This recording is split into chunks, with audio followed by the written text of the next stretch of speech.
Hello ladies and gentlemen, it's the Gamer Fox and welcome to another Minecraft tutorial. Today we're going to be talking a little more about villagers and we're going to expand on the villager breeding that we went over in the first tutorial, and today we're going to talk a little bit about not only breeding but how to do some zombification and job deciding and all the elements that are involved in that, and then we're going to put them all together and I'm going to show you how I did it in my solo survival world. So if you're ready, let's talk a little bit more about villagers. But first, before we begin, I just want to ask, if you like this video, please be sure to leave a like on it for me and let me know. And if you have any comments or requests for more tutorials, be sure to leave a comment for me down below. And if you're not yet a subscriber to the channel, hey, consider subscribing. It can help me bring you more great tutorials like this, more great Minecraft and other game content, and really help grow the channel. And I'd really appreciate it. All that said, let's jump into the tutorial. So step one of the process is of course villager breeding, and I have here a version of the compact ImpulseSV villager breeder that we discussed in my previous tutorial. So I'm not really going to go over this one in any more detail than that, but we are going to go and give our villagers some carrots and they should go ahead and breed. Of course, we talked about all the different elements about what makes the villager breeder work in the last tutorial, so if you haven't seen that one, go check it out. And this breeder works very well. We get baby villagers all the time, and they're separated from the adults. They're up here, and now we have baby villagers.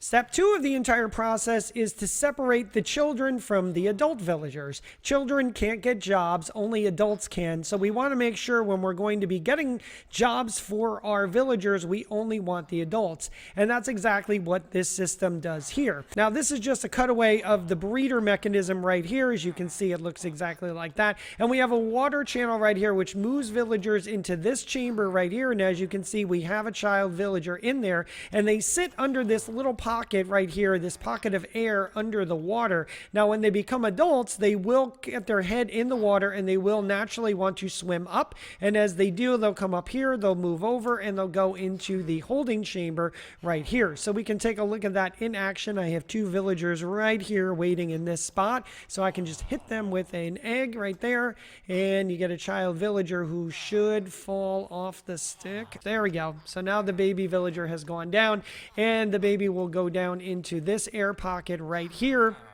And we can go and show very quickly now, if we have an adult villager who goes down in there, the minute the head hits the water, the adult villager will want to swim up just like that and over and into the collection chamber. Perfect.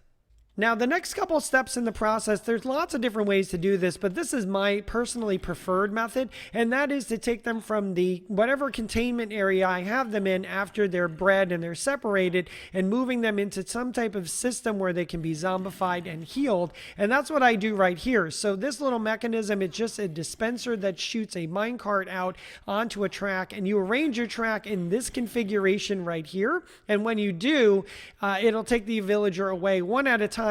And because this is glass, they don't suffocate. So as you can see, when you hit this, the minecart goes. I have a cactus here, so it'll break and go back to this dispenser right here. But if I put a villager in if I put a villager in here and I hit the button, they'll be picked up and taken. Now he is taken right out of the minecart right there because I have the cactus, but they would then go into this system right here.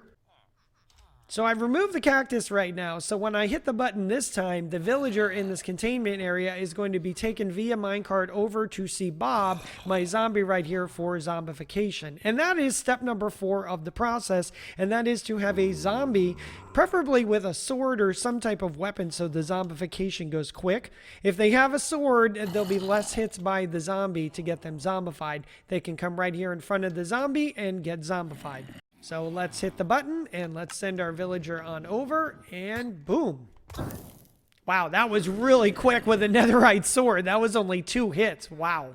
Now, one tip about zombifying your villagers, if you are in hard mode, you are guaranteed to get zombie villagers every time. As you go down to normal mode, I think you get, I have to look at the rates exactly, but there's much less of a chance of your villager getting zombified, and they can actually die when the zombie hits them. And if you're in easy mode, I think it's almost assured that your villager is going to die if they are attacked by zombies. So if you want to make sure you get zombified villagers every every time you want to be in hard mode.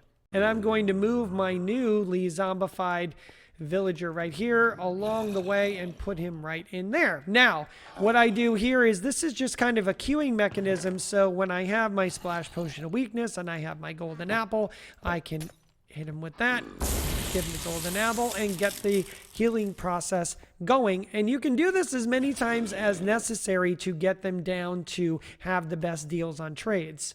And as you can see over here, when one is done, they can come back, go right, loop back into in front of the zombie again, and they can get zombified yet again. And you can just keep going around and around on this process.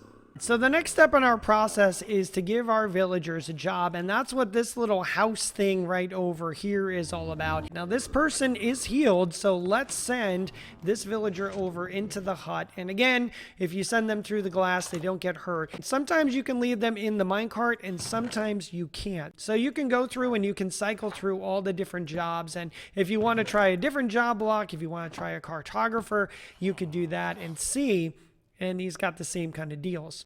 So you can run your villagers through this process as many times as necessary. I found myself that putting them through about 4 or 5 times each gets their trades down to about 1 item for 1 emerald trades, and then you can buy items for usually 1 emerald as well, and that's really good. If you happen to be on an SMP and you have a shop and you want to try to get items from villagers for your shop, those 1 item per emerald trades are going to be almost vital for that.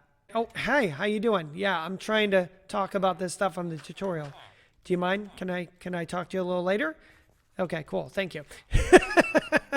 This guy's always bothering me. So this is kind of a breakdown of all the different steps that you're going to put together. But what does this look like in a practical sense? How would you actually put all this together in your Minecraft world? Well, that's why I have a recreation right here of my villager breeding, zombification, and job deciding hall right over here. And we can go take a look inside here, and you can see practically how I put this all together in one common space. So right over here, I have my pair of villagers in, again, another version of that ImpulseSV breeder. Just looks a little different right here. And I actually had it set up so that I could have 3 different sets of villagers breeding right here. So I could really get a lot of villagers out of this area. Underneath those villager breeders, here's the underneath of those, I have a water system which is actually moving all of the children that are bred down here away from these areas and all into one common area.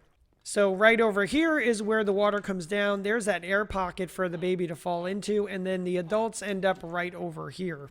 So let's take a look at this process in order. So we give our villagers the carrots. Now they're going to do some breeding. There they go. Here comes our baby into the little waiting chamber, and the baby's going to wait right there. When it gets old enough, it's going to come into this chamber right here to wait with the adults.